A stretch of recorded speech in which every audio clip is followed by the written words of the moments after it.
Students, जी शिक्षा app में आपका स्वागत है। आज हम पढ़ने वाले हैं विज्ञान एवं प्रौद्योगिकी कक्षा 7वीं अध्याय 11 रेशे से वस्त्र तक। ठीक है, जंतु रेशे। बेसिकली इस चैप्टर में हम क्या पढ़ने वाले हैं, पढ़ेंगे कि हम वस्त्र कैसे मिलता है, हमें कैसे बनाते हैं, उसका क्या क्या प्रोसेस होता है।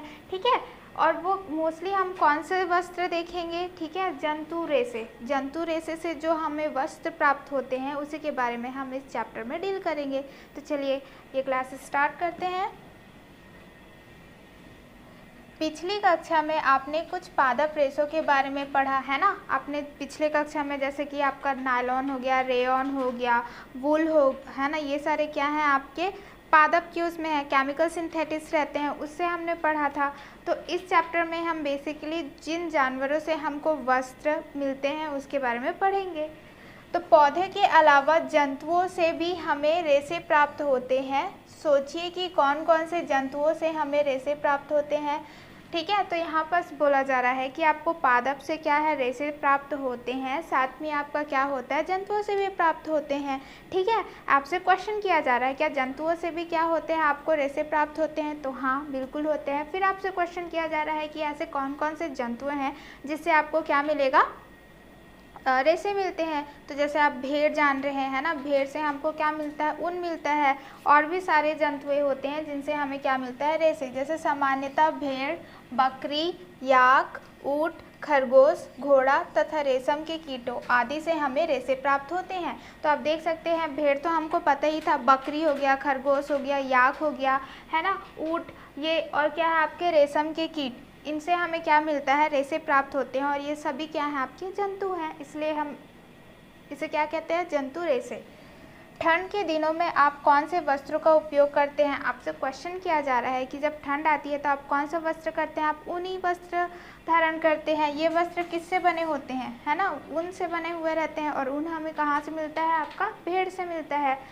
आप जानते हैं कि ठंड से बचने के लिए हम ऊनी वस्त्रों जैसे स्वेटर, शॉल, कंबल, मफलर आदि का उपयोग करते हैं, है ना। जैसे हमने पहले भी बताया था क्या कि क्या बोलते हैं, हम ऊन का इस्तेमाल करते हैं यहाँ ठंड से बचने के लिए। हम ऊनी वस्त्र, और ऊनी वस्त्र में अलग अलग टाइप का आता है, जैसे कि हम स्वेटर पहन लेते हैं, शॉल, है ना, इस्तेमाल करते हैं, कंबल ओढ़ने के लिए, मफलर, ये सारे हम उपयोग करते हैं ठंड से बचने के लिए।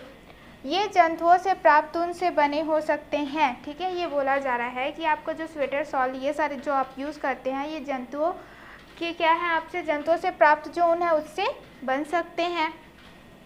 इसी तरह कीट से हमें रेशम प्राप्त होते हैं। तो यहाँ बोला गया है कि कीट है एक, ठीक है, जिससे हमें क्या मिलता है, रेशम मिलता है, और उसका नाम क्या है, रेशम कीट। ठीक है, जिसका उपयोग विभिन्न प्रकार के वस्त्रों को बनाने में किया जाता है।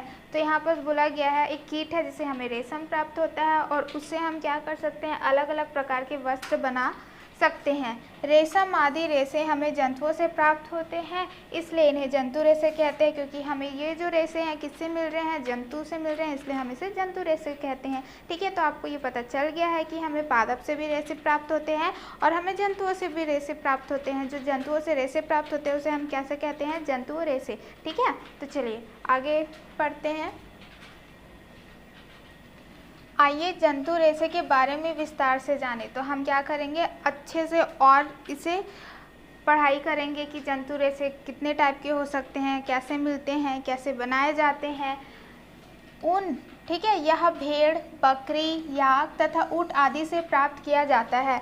अगर हम क्या बोल रहे हैं, रेशे की बात करें तो उसमें आता है ऊन, और ऊन हमें कहाँ से मिलता है, भेड़ से, बकरी से, याक से, ऊँट से, इनसे हमें क्या मिलता है, ऊन मिलता है। इन जंतुओं का शरीर बालों की मोटी परत से ढका होता है ना। आप जानते हैं कि ये क्या रहता है आपका, ये जो ऊँट है या फिर भेड़ है, देखिए ये भेड़ है ना, इनके जो ये है जो शरीर है उनमें मोटे आपको क्या रहेंगे, परत मिलेंगे, किसके, बालों के, है ना। तो यहाँ पर सारे भेड़, बकरी, इनके उसमें क्या रहते हैं, मोटी परत से ढके हुए रहते हैं बालों से। यह परत इन्हें ठंड से बचाती है। ठीक है, और यही जो परत है, ये जो मोटे मोटे बाल हैं इनके, इनका काम क्या रहता है, कार्य क्या रहता है कि जो भी ठंड लगेगी उनसे उसे बचाता है। ठीक है, हम लोग स्वेटर पहनते हैं, उनके पास ऑलरेडी क्या रहता है, बाल रहते हैं। भेड़ों की अनेक प्रजातियां हमारे देश के विभिन्न भागों में पाई जाती है। तो सिर्फ भेड़ जो हम मोस्टली देखते हैं वो तो सिंपल सा एक भेड़ है ना, उसके भी अलग अलग प्रजातियाँ होती हैं और अलग अलग प्रजाति हमको अलग अलग क्या बोलते हैं स्टेट में देखने को मिल जाएंगे। ठीक है, जैसे भेड़ हो गया, याक हो गया, ऊँट हो गया, ऊँट आपको रेगिस्तान में मिलेगा, है ना। और क्या बोलते हैं भेड़ जो है आपका हिल स्टेशन तरफ आपको ज़्यादा मिलेगा। तो आप पता लगा सकते हैं कि भेड़ के भी अलग अलग प्रजातियाँ होंगी और वो भी क्या रहेंगे, अलग अलग जगह में आपको देखने को मिलेगा। तो आई होप कि आपको ये पैराग्राफ अच्छे से समझ में आ गया होगा और इसमें कोई डाउट आपको नहीं है। तो चलिए इसे कंटिन्यू करते हैं। लद्दाख और तिब्बत में याक से ऊन प्राप्त किया जाता है। देखिए जैसे हमने पढ़ा था, है ना, कि क्या बोलते हैं अलग अलग जगह में अलग अलग। तो यहाँ पर लद्दाख और तिब्बत की बात करें तो हमें क्या मिलेगा, याक, है ना, वहाँ याक देखने को मिलते हैं और उन्हीं से हमें क्या मिलता है, ऊन प्राप्त मिलता है। उत्तम किस्म की पश्मीना शाल कश्मीरी बकरी अंगोरा प्रजाति के मुलायम बालों से बनाई जाती है। ठीक है, तो उत्तम किस्म यानी कि सबसे श्रेष्ठ बात करें, है ना, तो वो कौन सा है आपका, पश्मीना शॉल। ठीक है, शॉल है, पश्मीना शॉल के नाम से फेमस है, जो किससे बनाई जाती है, आपका कश्मीरी बकरी। ठीक है, कश्मीर में बकरी मिलती है और वो बकरी की प्रजाति क्या है आपकी, अंगोरा प्रजाति है। ठीक है, उसके बाल बहुत ही ज़्यादा मुलायम होते हैं और उसी मुलायम बालों से क्या बनाया जाता है, पश्मीना शॉल बनाया जाता है, जो कि क्या है, बहुत ही ज़्यादा श्रेष्ठ है। ठीक है, ऊँट के शरीर से प्राप्त बालों का उपयोग भी ऊन के रूप में किया जाता है। तो यहाँ पर बोला जा रहा है कि ऊँट है ना, ऊँट में भी बाल पाए जाते हैं, तो उनका भी उपयोग क्या है, ऊन के लिए किया जाता है। इनके अलावा दक्षिण कोरिया और अन्य देशों में लामा तथा अल्पेका जंतुओं से भी ऊन प्राप्त किया जाता है। ठीक है, ये तो हमारा क्या हो गया, कश्मीरी बकरी है तो हमारा इंडिया में आ गया।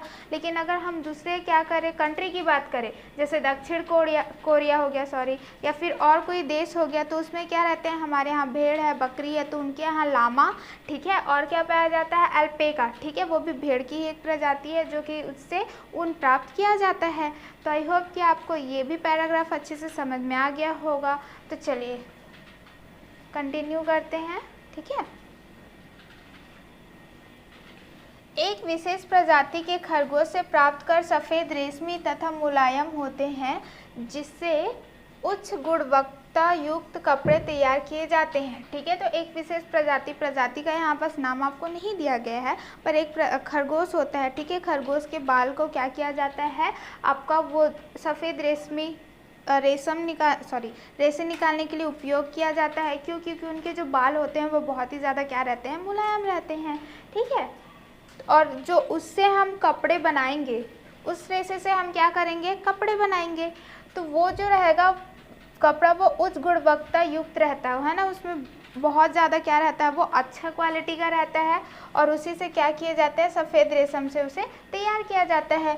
घोड़े के बालों का उपयोग ब्रश बनाने में तथा वायलिंग आदि वाद्य यंत्रों में तारों के रूप में किया जाता है। ठीक है, अगर घोड़े के बाल की बात कर रहे हैं तो जो भी वाद्य यंत्र रहते हैं, जैसे वायलिन हो गया, उसको बनाने में क्या किए जाते हैं, तार के रूप में क्या किए जाते हैं, इस्तेमाल किए जाते हैं।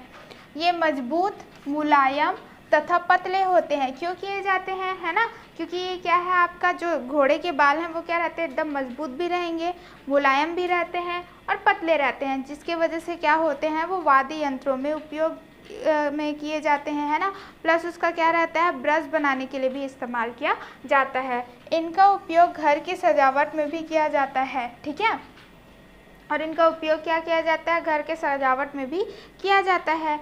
तो आई होप कि आपको ये पैराग्राफ अच्छे से समझ में आ गया होगा और इसमें कोई डाउट नहीं है। ठीक है, जैसे कि इसमें कुछ है नहीं, आपको ये बताया गया है कि जो खरगोश हैं, ठीक है, एक प्रजाति का खरगोश है जिसमें क्या करते हैं, मुलायम बाल के वजह से उससे जो कपड़े बनते हैं वो बहुत ही ज़्यादा क्या रहते हैं, अच्छे क्वालिटी के रहते हैं। घोड़े के जो क्या रहते हैं, आपके बाल रहते हैं वो स्ट्रॉन्ग होने की वजह से, पतले होने की वजह से जितने भी मोस्टली जैसे वायलिन है और आदि वाद्य यंत्रों में उपयोग में किए जाते हैं। ठीक है, तो चलिए कंटिन्यू करते हैं। रेशों से ऊन तक। ठीक है, तो अब क्या है, हमने रेशे निकाल लिए, मान के चलिए बाल, है ना।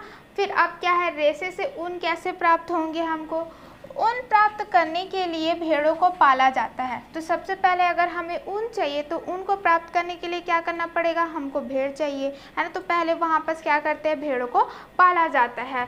ऊन से स्वेटर बुनने अथवा सील बनाने के लिए उपयोग में लाया जाने वाला उन लंबी चरणबद्ध प्रक्रिया के द्वारा प्राप्त किया जाता है। ठीक है, यहाँ भेड़ को पालना, उसके बाल निकालने, है ना, रेशे से वस्त्र तक बनाने के लिए बहुत सारे क्या होते हैं, स्टेप्स होते हैं, चरण होते हैं, और ये क्या क्या है आपका लंबी प्रक्रिया है। ठीक है, चरण 1। ठीक है, तो चलिए पढ़ते हैं। बहुत सारे चरण आपको देखने को मिलेंगे। क्या, रेशे से वस्त्र बनाने में मोस्टली आपका क्या है, ऊन बनाने तक, वस्त्र बनाने तक। तो देखते हैं पहला चरण क्या है। सबसे पहले भेड़ के शरीर से बालों की पतली परत को त्वचा के साथ उतार लिया जाता है, जिसे ऊन की कटाई कहते हैं।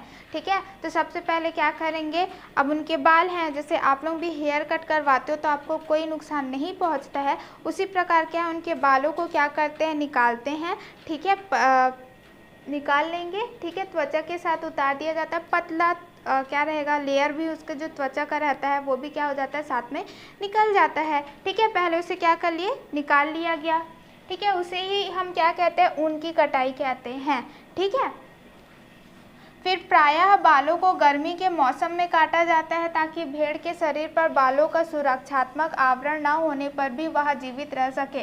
ठीक है, तो जैसे हमने पहले पढ़ा था कि वो जो क्या बोलते हैं, ठंड से बचाता है उनके जो मोटे बाल होते हैं।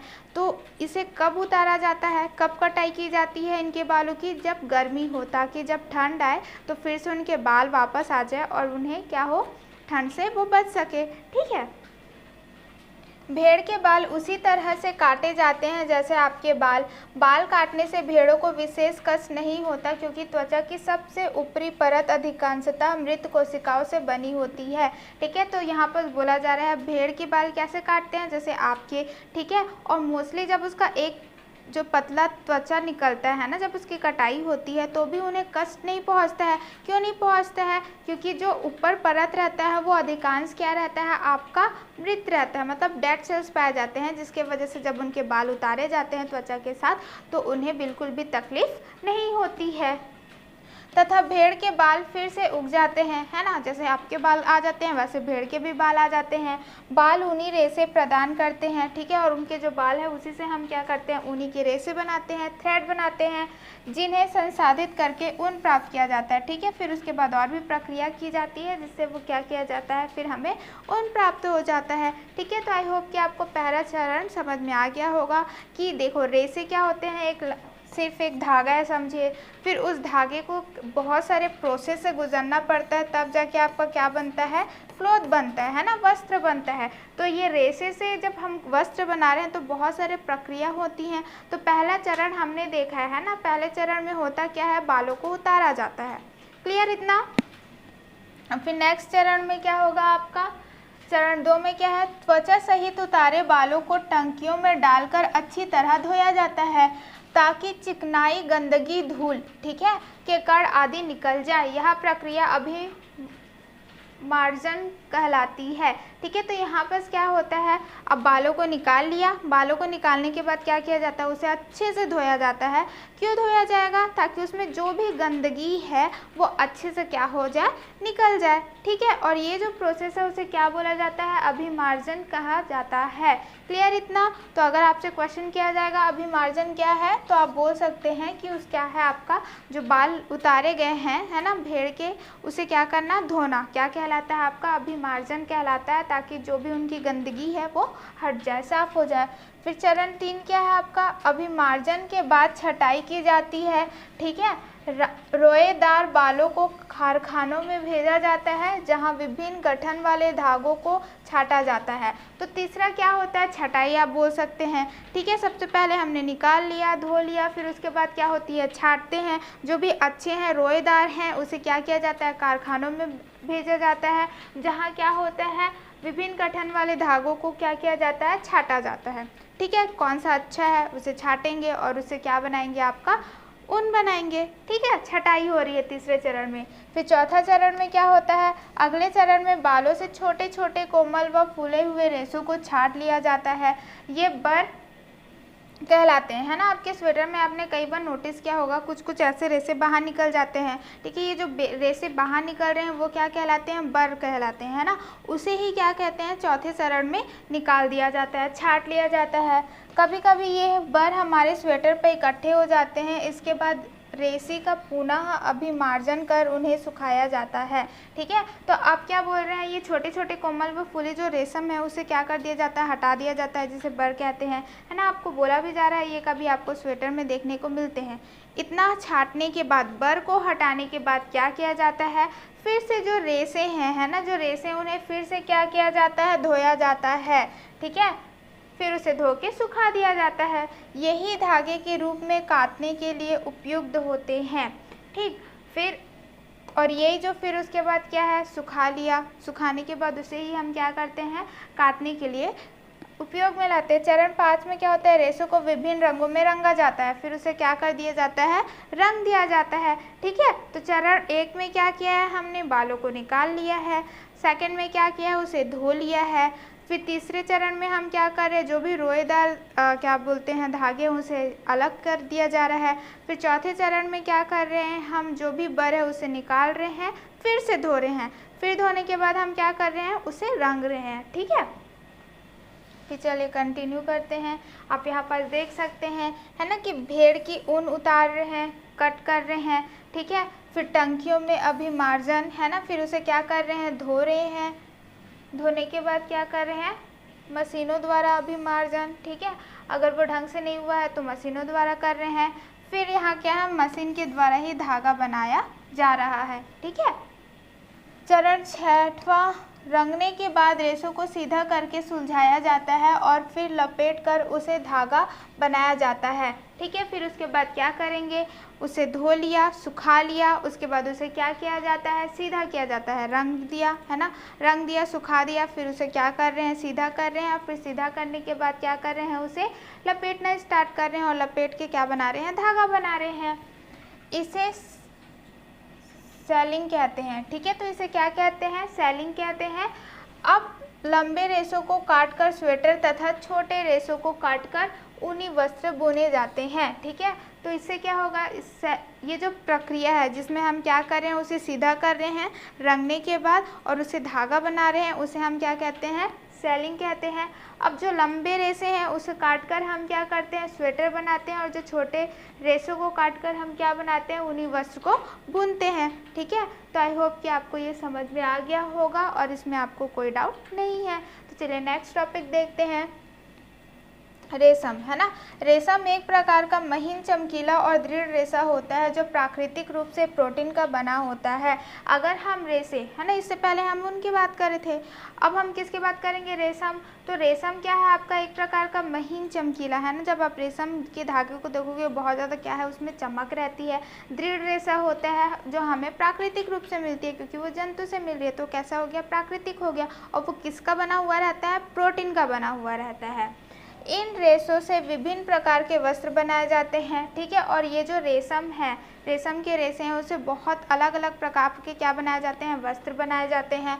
प्राचीन काल में वनांचलों में रहने वाले लोग प्राकृतिक रूप से उत्पादित रेशम को एकत्र करके बेचते थे, ठीक है। अगर हम पुराने टाइम की बात करते हैं, ठीक है, जो वनांचलों हैं मतलब कि जंगल में रहते थे, वो क्या करते थे, इसको इकट्ठा करते थे रेशम को, और फिर उसके बाद क्या कर देते थे, उसे बेचने लगते थे, ठीक है, जो उनकी रोजी रोटी का साधन था। और इसी को क्या करते थे, उसे इकट्ठा करके उसे बेचना से वो क्या करते थे, उनके जो भी पैसा मिलता था उसे क्या करते थे, अपना जीवनचर्या चलाते थे।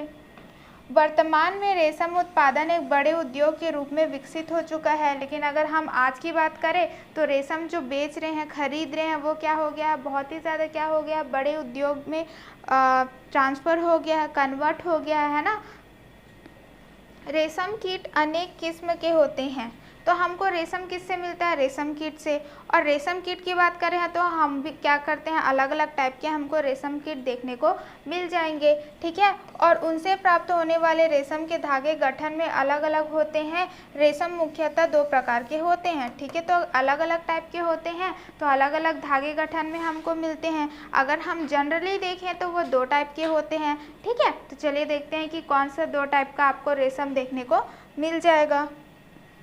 तो पहला है शहतूत रेशम, ठीक है। पहला क्या है आपका शहतूत रेशम है, तो यह सबसे सामान्य रेशम है, ठीक है। आपको मोस्टली ये वाला रेशम मार्केट में देखने को मिल जाएगा। रेशम कीट की एक प्रजाति शहतूत की पत्तियों खाती है, अतः इसे बना रेशम रेशम मलबरी कहलाता है, ठीक है। तो यहाँ पर क्या बोला जा रहा है कि आपका क्या है, जो रेशम कीट की एक प्रजाति होती है वो क्या खाती है, आपकी शहतूत की पत्तियाँ खाती है, ठीक है। तो ये जो पत्तियाँ खाती है और इससे जो बना रेशम है, क्योंकि इसकी जो कीट है वो क्या खा रही है, शहतूत की पत्तियाँ, इसलिए इसे क्या कहा जाता है, रेशम मलबरी कहलाता है, कहते हैं इसे। ऐसे रेशम प्राप्त करने के लिए शहतूत के पौधों की खेती की जाती है, ठीक है। जैसे कि हमको ऊन चाहिए तो हम भेड़ को क्या करते थे, पालते थे, वैसे ही अगर हमें क्या चाहिए, रेशम मलबरी चाहिए, तो हम क्या करते हैं, शहतूत की पत्तियों को क्या करते हैं, उगाते हैं, ठीक है। खेती की जाती है ताकि उसमें रेशम कीट आए, और फिर क्या बोलते हैं, रेशम कीट को भी रखा जाता है ताकि हमें उससे क्या मिले, रेशम मिल सके। इस रेशम का उत्पादन कर्नाटक, आंध्र प्रदेश, पश्चिम बंगाल, तमिलनाडु तथा जम्मू कश्मीर में किया जाता है, जो भारत में कुल रेशम उत्पादन का 92% है।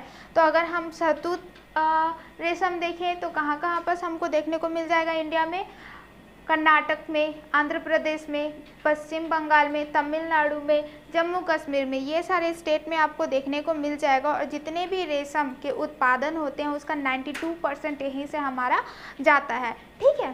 फिर आता है गैर शहतूती रेशम, ठीक है। गैर मतलब कि वो शहतूत का पत्तियाँ नहीं खाएगा। रेशम कीट की कुछ प्रजातियां अन्य पौधे जैसे अर्जुन, साजा तथा साल की पत्तियां खाती है, उनसे बना रेशम गैर शहतूती रेशम कहलाता है, ठीक है। तो जो रेशम कीट है वो क्या कर रही है, शहतूत की पत्तियां ना खा के क्या कर रही है, अलग अलग पत्तियां खा रही है। वो क्या खा सकती है, अर्जुन का पत्तियां खा सकती है, साजा का खा सकती है, साल की, क्योंकि वो नहीं खा रही है इसलिए उसे क्या कहलाते हैं हम, रेशम गैर शहतूती रेशम कहलाता है। उन कीट से जो रेशम प्राप्त होते हैं उसे। इसमें एरी, मूंगा तथा टसर, कोसा रेशम आते हैं। अगर हम बात करें तो क्या क्या आ जाएगा, एरी, मूंगा और टसर, ठीक है। टसर कोसा रेशम एंथेरिया माइलिटा एम्फीबिया तथा प्रजातियों से प्राप्त किया जाता है। कोसा रेशम मजबूत होने के कारण पसंद किया जाता है, ठीक है। तो यहाँ पर क्या बोला जा रहा है, अगर हम टसर कोसा की बात कर रहे हैं, है ना, तो वो क्या कहाँ से मिलता है हमको, एंथेरिया माइलिटा, है ना, ये भी क्या है आपका कीट का एक प्रजाति है। एम्फीबिया आदि प्रजातियों से प्राप्त हुआ जाता है। और ये जो कोसा रेशम है वो मजबूत होने के वजह से उसे बहुत ही ज़्यादा पसंद किया जाता है, ठीक है। तो आई होप कि आपको रेशम 2 प्रकार के हैं यहाँ पर बांट दिया गया है, ठीक है। रेशम आपका क्या रहेगा, मलबरी रेशम है, और दूसरा क्या है, गैर शहतूती रेशम, ठीक है। तो आई होप कि आपको ये समझ में आ गया होगा, इसमें भी कोई डाउट आपको नहीं है।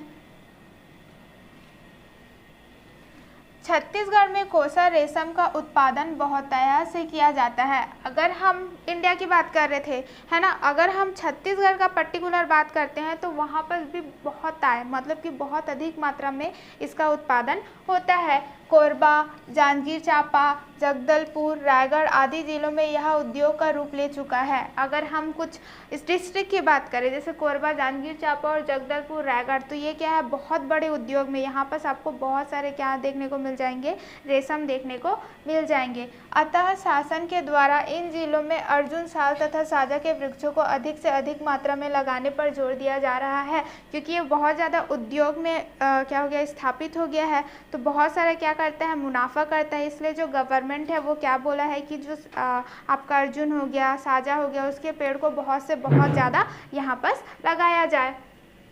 जांजगीर चांपा जिले का कोसा रेशम मजबूत तथा उच्च गुणवत्ता युक्त होता है, इसलिए यह अन्य देशों को भी निर्यात किया जाता है। अगर जांजगीर चांपा की कोसे की बात करें तो वो बहुत ही ज़्यादा मजबूत और गुण वाला होता है, जिसके वजह से वो अदर कंट्री में भी क्या किया जाता है, भेजा जाता है, ठीक है। तो आई होप कि आपको ये पैराग्राफ अच्छे से समझ में आ गया होगा, इसमें कोई डाउट नहीं है। तो चलिए नेक्स्ट पैराग्राफ पढ़ते हैं। रेशम कीट का जीवन चक्र। रेशम प्राप्त करने के लिए रेशम कीट को पालना रेशम कीट पालन सेरिकल्चर कहलाता है, ठीक है। तो हम क्या देखेंगे, रेशम कीट का जीवन चक्र देखते हैं, ठीक है।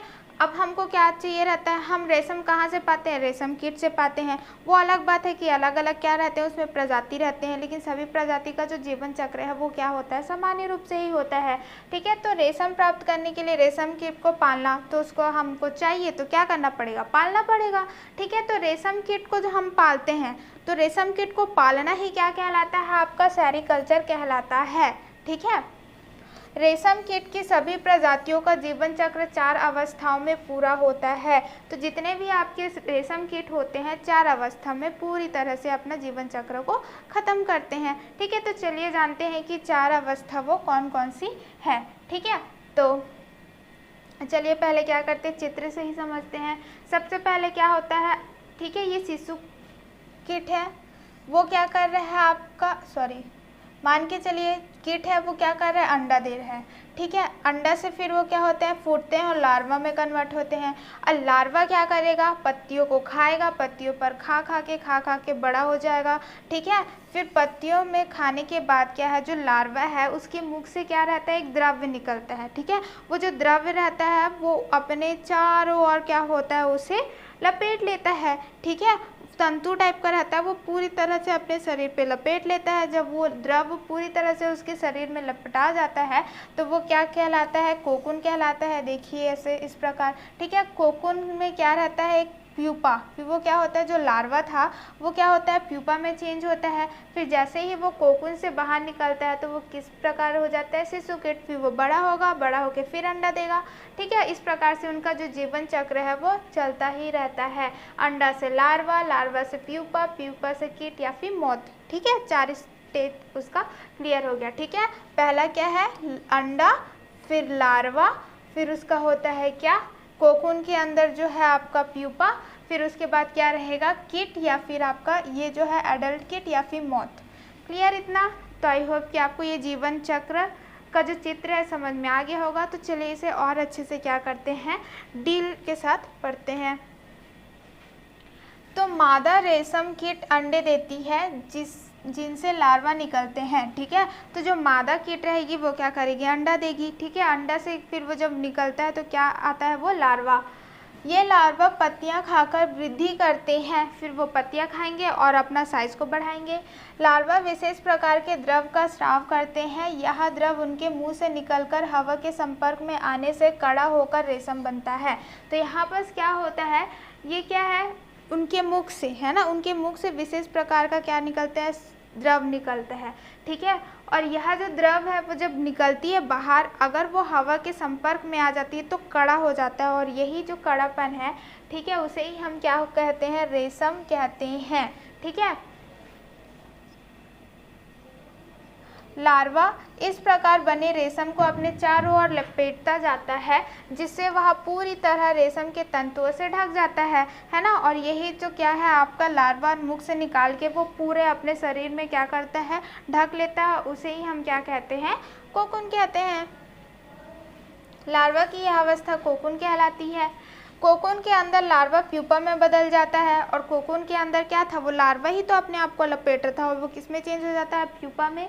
रेशम का धागा रेशम कीट के कोकून से प्राप्त रेशों से तैयार किया जाता है। ठीक है, तो जो रेशम का धागा अगर हम बोल रहे हैं तो रेशम कीट का जो कोकून है ना, जब वो कोकून है प्यूपा में चेंज नहीं हो रहा है और वो बाहर नहीं निकल रहा है, जो कोकून है उसे ही क्या होता है, प्राप्त होता है।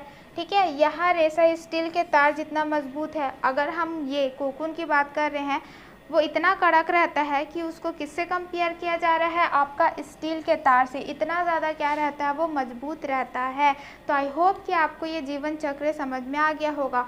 अंडा, ठीक है, अंडा से लार्वा, लार्वा में क्या रहते हैं, द्रव निकलते हैं, अपने आप को क्या करते हैं, लपेटते हैं, कोकून बनता है। कोकून के अंदर प्यूपा, प्यूपा फिर क्या होता है, जब निकलता है तो उसमें आपका कीट रहता है। ठीक है, जिसे आप मौत भी बोलते हैं। अगर आपको कोकून मतलब कि आपको रेशे चाहिए, जो कोकून अवस्था है उसी से क्या निकलता है, आपका रेशे निकलते हैं, है ना। और क्या बोलते हैं, वो ठोस कब हो जाता है, कड़ा कब हो जाता है, जब वो क्या होता है, वायु के संपर्क में आता है तो वो कड़ा हो जाता है। तो आई होप कि आपको ये इतना समझ में आ गया होगा और इसमें आपको कोई भी डाउट नहीं है। ठीक है, नेक्स्ट देखते हैं। कोकून से वस्त्र तक, ठीक है। तो यहाँ पर हमने कोकून देख लिया। अब हमें पता है कि कोकून से ही हमें क्या मिलता है, रेशे मिलते हैं, ठीक है, जो बहुत ज़्यादा क्या रहता है, मजबूत होता है। तो कोकून से वस्त्र कैसे बनता है वो देखते हैं। रेशम से रेशे प्राप्त करने के लिए कोकून को धूप में रखा जाता है अथवा गर्म पानी में उबाला जाता है। तो कोकून से हमको रेशे चाहिए तो उसको हम धूप में रख देते हैं सुखाने के लिए, या तो फिर हम क्या करते हैं, गर्म पानी में उसे डाल देते हैं, या भाप में रखा जाता है, या फिर उसको भाप में भी रख दिया जाता है। इस क्रिया में रेशे अलग हो जाते हैं, ठीक है। जो बहुत ज़्यादा क्या है, साथ में गठन हुए हैं, गुथाए हुए हैं, वो क्या हो जाएंगे, अगर हम धूप या गर्म पानी या फिर क्या इसमें रख रहे हैं, भाप में रख रहे हैं, तो वो क्या हो जाएगा, आपका अलग हो जाता है जो रेशे हैं। कोकून में से रेशे निकालने के बाद उनसे धागे बनाने कताई की प्रक्रिया की जाती है। जैसे ही वो अलग हो जाते हैं तो क्या किए जाते हैं, उसे धागा बनाया जाता है, जिसे रेशम की रीलिंग कहते हैं, ठीक है। और इसी प्रोसेस को हम क्या कहते हैं, रेशम की रीलिंग कहते हैं। रीलिंग विशेष मशीनों से की जाती है जो कोकून में से रेशे निकालती है। तो ये जो रीलिंग होती है वो किससे किए जाते हैं, मशीन से किए जाते हैं, है ना। उसके लिए अलग से विशेष मशीन पाए जाते हैं जिसमें वो क्या कहते हैं, जो कोकून है उससे रेशे को निकाला जाता है ना। हाथ से आप नहीं निकाल सकते, तो किससे निकाला जाता है, आपका मशीनों से निकाला जाता है। फिर रेशम के रेशे की कताई की जाती है जिसमें रेशम के धागे प्राप्त होते हैं। इन धागों से बुनकर द्वारा वस्त्र बुने जाते हैं, ठीक है। तो इसमें क्या होगा, पहले उसको गर्म कर देंगे, धागे निकाल देंगे, ठीक है, फिर उसे क्या करेंगे, कताई करेंगे। कताई करने के बाद क्या करते हैं, उससे वस्त्र बनाते हैं। तो आई होप कि आपको ये समझ में आ गया होगा और इसमें भी कोई डाउट आपको नहीं है, ठीक है। तो चलिए कंटिन्यू करते हैं। तो आपको यहाँ पर क्या किया गया है, एक क्रियाकलाप दिया गया है। तो देखते हैं क्रियाकलाप में क्या करना है। आवश्यक सामग्री क्या है, कृत्रिम रेशम, है ना, मतलब कि क्या है आपका कृत्रिम। ये तो क्या था, आपका जंतुए रेशम थे, तो ये नेचुरल रेशम हो गया। ये क्या है, आपका सिंथेटिक रेशम आपको चाहिए। शुद्ध रेशम चाहिए, उनका एक धागा चाहिए, ठीक है, माचिस चाहिए। अब क्या करना है आपको, कृत्रिम रेशे और शुद्ध रेशम का एक एक धागा लीजिए, ठीक है। हमने दो ले लिया है, कृत्रिम और क्या बोलते हैं, शुद्ध, और दोनों का क्या क्या है, एक एक धागा लेना है।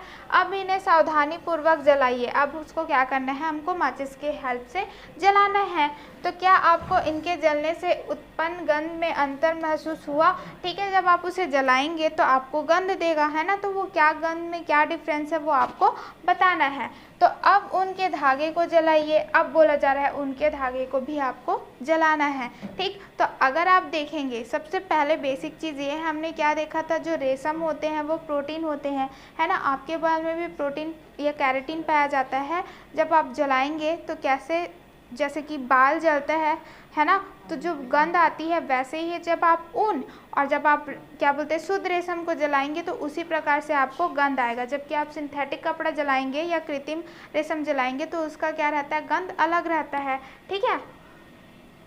इसके जलने पर उत्पन्न गंध किसके समान है, ठीक है। जैसे आप अपने बालों को जलाएंगे ना, उसी प्रकार से इसका गंध आएगा, कृत्रिम रेशम के समान या शुद्ध रेशम के समान, और क्यों, ठीक है। तो इसका गंध कैसे आएगा, आपका शुद्ध रेशम के समान आएगा, क्योंकि जो हमारा बाल में है ना, क्योंकि हम क्या यूज़ कर रहे हैं, जंतु रेशे यूज़ कर रहे हैं, चाहे वो कीट का हो, चाहे आपका क्या हो, ऊन हो, है ना। ऊन भी भेड़ के बालों से मिल रहा है, तो वो भी बाल ही हैं। तो वो क्या करते हैं, आपके बाल जैसे जलेंगे वैसे ही क्या आएंगे, उसके गंध आएंगे।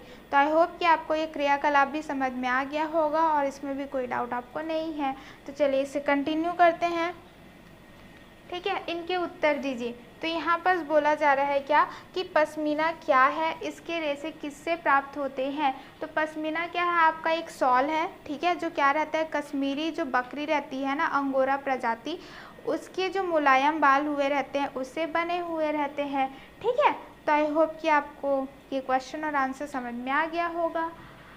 ऊन हमें किन किन जंतुओं से प्राप्त होता है, ठीक है। तो हमें किससे मिलता है, भेड़ से, बकरी से, ऊँट से, याक से, खरगोश से, है ना। इनसे हमें क्या मिलता है, ऊन प्राप्त होते हैं। रेशम के विभिन्न प्रकारों के नाम लिखिए। तो दो प्रकार हमने देखे हैं। पहला क्या है, शहतूत रेशम, एक है आपका गैर सहतूत रेशम। दो प्रकार के हमने यहाँ पर रेशम देखे हैं। कोकून क्या है, ठीक है, जब क्या रहता है, लार्वा अपने मुख से क्या करता है, द्रव्य स्राव करता है, तो वो पूरी तरह से क्या करता है, अपने आप को लपेट लेता है, ठीक है, और जैसे ही वो हवा के संपर्क में आता है तो वो क्या हो जाता है, आपका हार्ड हो जाता है, और इसे ही हम क्या कहते हैं, कोकून कहते हैं। तो आई होप कि आपको ये क्वेश्चन और इसके आंसर अच्छे से समझ में आ गए होंगे और इसमें आपको कोई डाउट नहीं है। तो चलिए आगे देखते हैं, ठीक है। तो यहाँ पर हमारा हो गया है चैप्टर कंप्लीट। अब हम क्या करेंगे, हमने सीखा, देखेंगे कि एक क्विक रिकैप हो जाएगा कि हमने इस चैप्टर में क्या क्या देखा है। तो रेशम कीटों से रेशम तथा भेड़, बकरी एवं याक से ऊन प्राप्त किया जाता है, ठीक है। तो यहाँ पर क्या है, रेशम के कीट से ही हमें रेशम मिलता है, ठीक है। ऊन की बात करें तो भेड़, बकरी, याक से हमें ऊन प्राप्त होता है, जिन्हें जंतु रेशे कहते हैं, क्योंकि ये जंतु है इसलिए इनके रेशे जो हमें प्राप्त होते हैं उसे हम जंतु रेशे कहते हैं।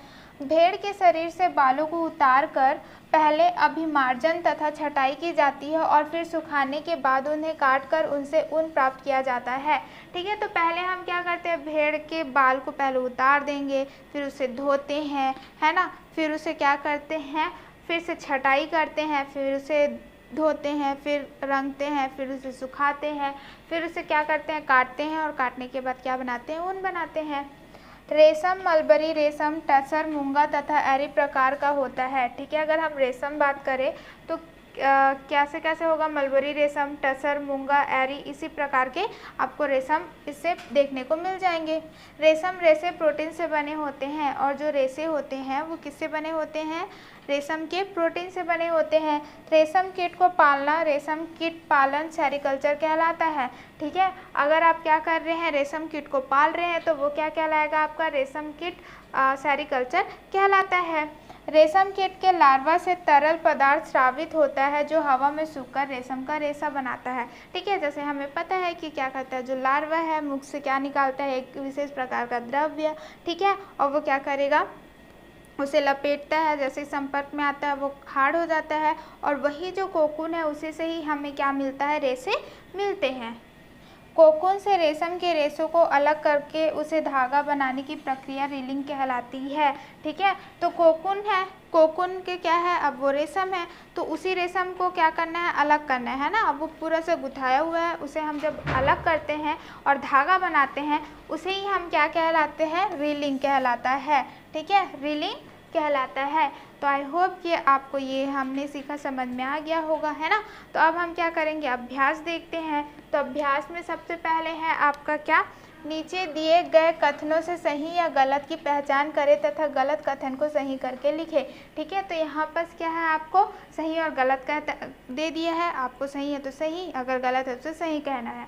तो ऊन हमें खरगोश से प्राप्त होते हैं, ठीक है, होते हैं, लेकिन मोस्टली हम भेड़ से करते हैं। तो रेशम के रेशे प्रोटीन के बने होते हैं, ये भी आपका सही है। रेशम कीट वयस्क अवस्था में रेशे बनता है, ठीक है, तो ये क्या है, आपका गलत है, क्योंकि रेशम कीट कोकून की अवस्था में रेशे बनाता है, ठीक है। रेशम कीट के जीवन की अवस्थाओं का क्रम अंडा, कीट, प्यूमा, लार्वा है, तो नहीं, पहले क्या हो जाएगा, आपका अंडा है, ठीक है, फिर क्या हो जाएगा, आपका लार्वा है, फिर आपका क्या है, प्यूपा, फिर उसका आपका क्या है, कीट है, ठीक है। तो रेशम कीट पालन हार्टिकल्चर कहलाता है, हार्टिकल्चर नहीं कहलाता है, वो कहलाता है सेरीकल्चर, ठीक है। तो ये आपका है, ये आपका है, ये आपका क्या रहता है, कोकून, है ना, कोकून अवस्था में रेशे बनाते हैं। ऊन हमें खरगोश से भी प्राप्त हो जाते हैं, तो ये कथन भी आपका सही है। रेशम के रेशे प्रोटीन से बने होते हैं, तो ये भी आपका सही है। तो आई होप कि आपको ये अच्छे से समझ में आ गया होगा और इसमें आपको कोई डाउट नहीं है। तो चलिए नेक्स्ट देखते हैं। नेक्स्ट है आपका रिक्त स्थानों की पूर्ति कीजिए। रेशम से प्राप्त किया जाता है, ठीक है। तो रेशम किससे प्राप्त किया जाता है, रेशम कीट से, ठीक है। पश्मीना साले के मुलायम बालों से बनाई जाती है, ठीक है।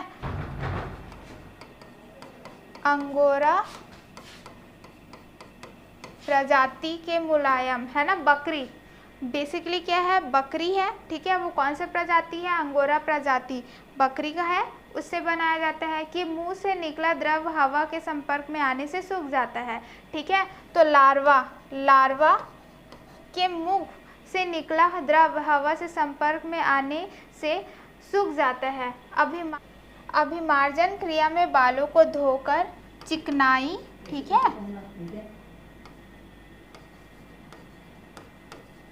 चिकनाई तथा गंदगी और धूल, है ना, यहाँ पर धूल जो रहते हैं, धूल के कण दूर किए जाते हैं। चिकनाई हमने पढ़ा था, गंदगी, ठीक है, और आपके धूल के कण दूर किए जाते हैं। रेशों को धागों में बदलना ब्लैंक कहलाता है, ठीक है। रेशों को धागों में बदलना क्या कहलाता है, रीलिंग कहलाता है। तो आई होप कि आपको रिक्त स्थानों की पूर्ति भी समझ में आ गई होगी, इसमें भी कोई डाउट नहीं है। तो चलिए नेक्स्ट अभ्यास करते हैं। नेक्स्ट अभ्यास है हमारा क्या, सही जोड़ी बनाइए, ठीक है। तो चलिए, रेशम कीट का भोजन होते हैं आपके शहतूत की पत्तियां, है ना। भेड़ क्या देते हैं हमें, ऊन देने वाला जंतु होता है। कोकून, है ना, कोकून बेसिकली क्या है, तंतुओं से ढकी लार्वा की अवस्था है। फिर आता है ऊन की सफाई, है क्या कहलाता है आपका, अभिमार्जन कहलाता है, ठीक है। तो आई होप कि आपको सही उत्तर मतलब सही जोड़ी बनाइए समझ में आ गया होगा, इसमें कोई डाउट आपको नहीं है ना। चैप्टर में कोई डाउट नहीं है, हमने सीखा, आपको अच्छे से समझ आ गया होगा और सारे अभ्यास भी आपको समझ में आ गए होंगे। तो हमारा ये चैप्टर होता है कंप्लीट। अब हम आपको मिलेंगे नेक्स्ट वीडियो में नेक्स्ट चैप्टर के साथ। धन्यवाद।